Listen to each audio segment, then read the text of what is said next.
being what many considered to be a single-issue pressure group which focused primarily on the issue of the European Union into a fully-fledged political party with a radical raft of domestic policies. This was a conscious effort.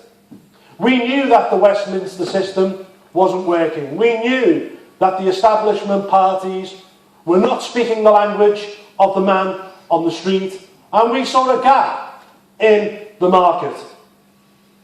And I think that the polls at the moment are reflecting the fact that UKIP is connecting with ordinary people.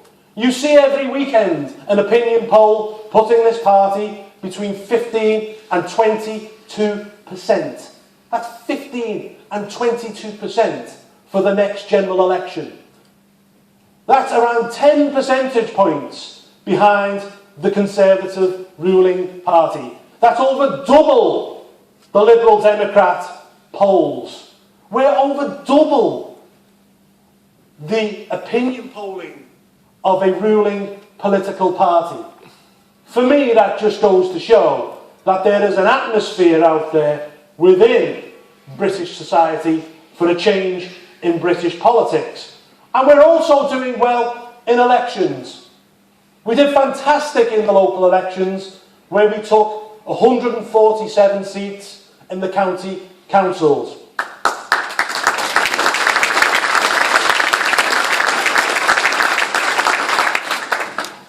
We're doing fantastically well in by-elections.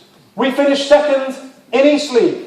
In the last 4 by-elections in the north of England, we have finished second, polling 25% in South Shields on the same day as those county council elections. For me, it goes to prove that UKIP can appeal to people, whether they're in the south, whether they're in the north, whether they're former Conservative, whether they're former Labour, whether they're middle class, or whether they're working class. UKIP can appeal across the board because we're speaking common sense.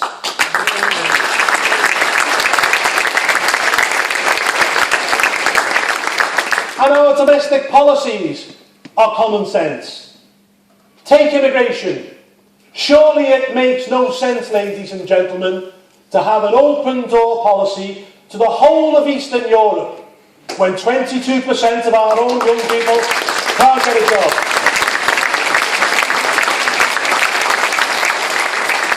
It makes no sense when wages are being driven down in working class communities and people, particularly in the construction industry, are being put out of work because they're being undercut. What UKIP says is this is fundamentally wrong, and what we would like to see is a system like Australia, a point system, where if you have the skills, please come and work in this country, but you will not be allowed to come here and claim benefits and take out of the system without ever putting it there.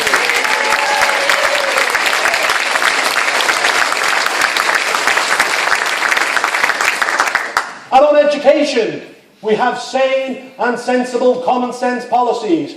We believe in education by ability and not wealth. It cannot be right, ladies and gentlemen, that the top 8 schools in this country send more kids to Oxford and Cambridge than the bottom 2,000 put together. It cannot be right that there were more working class kids at Oxford and Cambridge in the 1960s than there is now. What we need is education by ability. We need to give working class kids the same opportunity as those who are wealthier, and the only way you will redress this is by putting a grammar school in every single town in this country.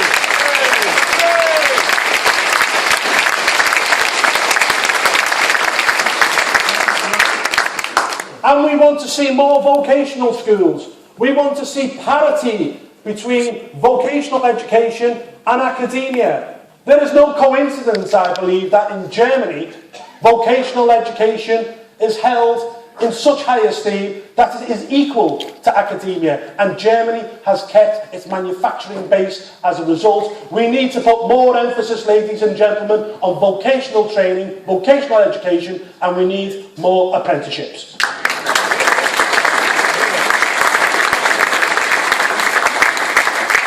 And I speak as a former university lecturer. I think it is crazy that we're asking 50% of 18-year-olds to go to university. What we would like to see is a reduction in that number, more apprenticeships, take it back to about 25%, and then we can do away with tuition fees altogether, and we can go back to a grant system.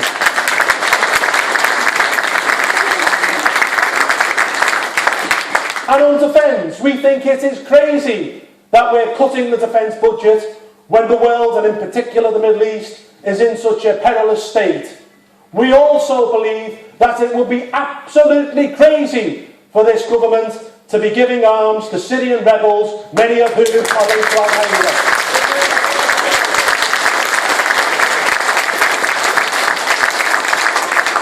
And we certainly do not want to see a drop of British soldiers' blood spilt in Syria.